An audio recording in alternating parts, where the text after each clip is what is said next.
I'm Mrs. Bowles and happy World Book Day and happy Book Week for Torbridge High. The book I'm going to recommend that you have a go at reading today or at some point is Deafo by C.C. Bell. This book is a humorous and touching graphic novel, so lots and lots of beautiful bright images, about finding friendship and growing up when you are deaf. So, Deafo was written and illustrated by C.C. Bell. This book is a loose autobiographical account of her childhood and growing up and living with her deafness. It features a little girl who lost her hearing aged 4 due to illness, and how she goes forward in life, forming friendships and dealing with being different. The character in the book is represented as a rabbit, and at some point you might think the book looks a little bit childish, but actually it's a really heartwarming story about friendship. So Cece in the story is fitted with hearing aids and is able to lip read. And this is a challenging adjustment for her because her family moved to a new town and she's beginning a new school and adapting to being deaf. And she's been fitted with a wonderful new hearing aid called the phonic ear.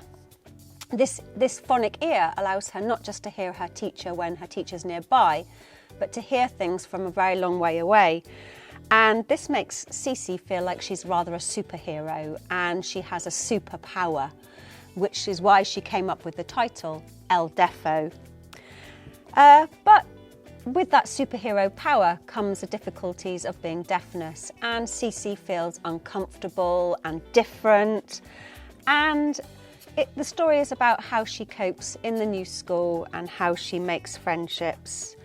And some funny things all around how she mishears things and misreads people's lips. So there's a bit of comedy built in there too. It's a really lovely book and I'm going to read you a few pages from it now.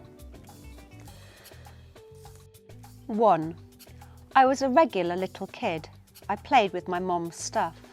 I watched TV with my big brother Ashley and my big sister Sarah. I rode on the back of my father's bicycle. Whee! I found caterpillars with my friend Emma, and I sang, "We all live in a yellow submarine, a yellow submarine." But then everything changed. A yellow submarine. Cece? George, do something, hurry. My parents rushed me to the hospital. Please help us, she's so sick. I am pulled away from my parents and taken to a room. Somebody sticks a needle in my back. The fluid from her spine tells us she has meningitis. Her brain might swell. But she's only 4. I wake up. I'm in a different room. A doctor comes. We need to measure your head. And a nurse comes. This won't hurt a bit. And oh, but my head hurts really bad. The arm prickings and head measurings are endless.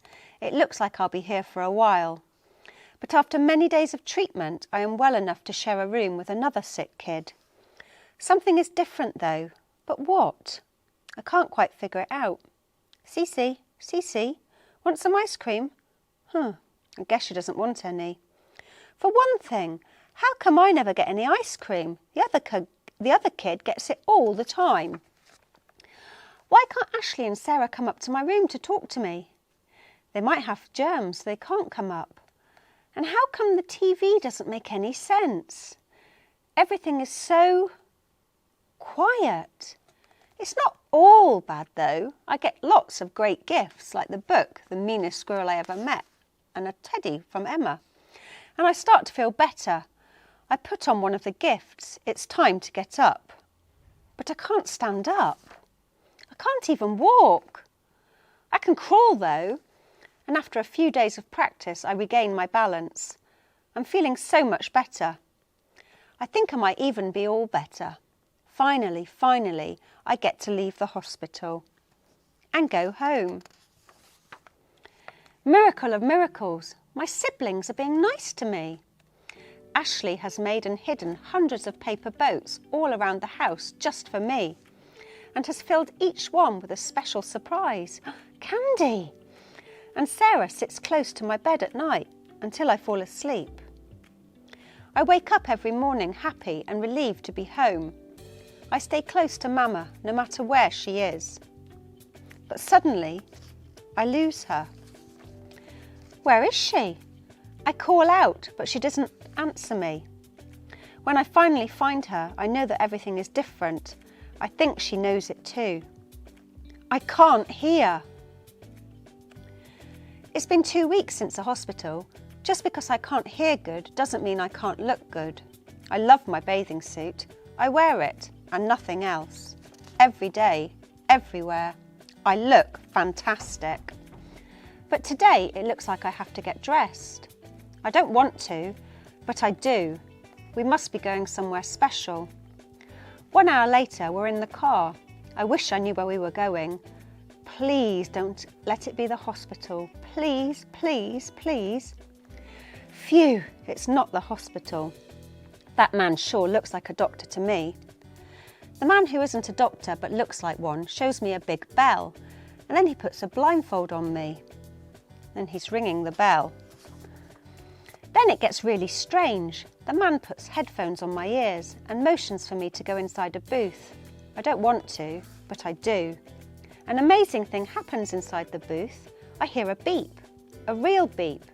It's the first sound I've heard since the hospital. And then I hear something that sounds sort of like talking, but it's all weird. Maybe he said raise your hand when you heard a beep. I'll try that.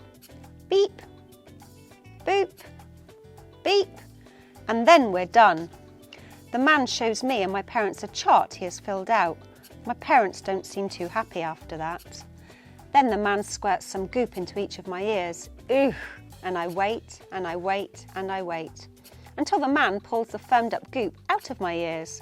And then we're done. Is that a lollipop? What a strange man.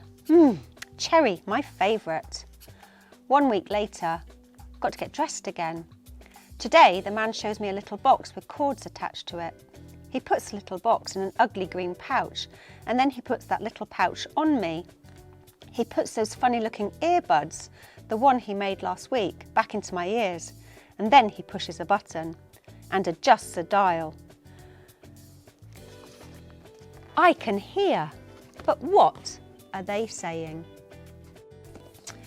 Hi guys, thank you for listening to the first chapter or so of the book, Deafo. It's available in our library. It's in the graphic novel section of our books, along with lots of other wonderful new titles about friendship and other things that you might enjoy reading. Take care of yourselves, and I can't wait to see you all soon again. Take care.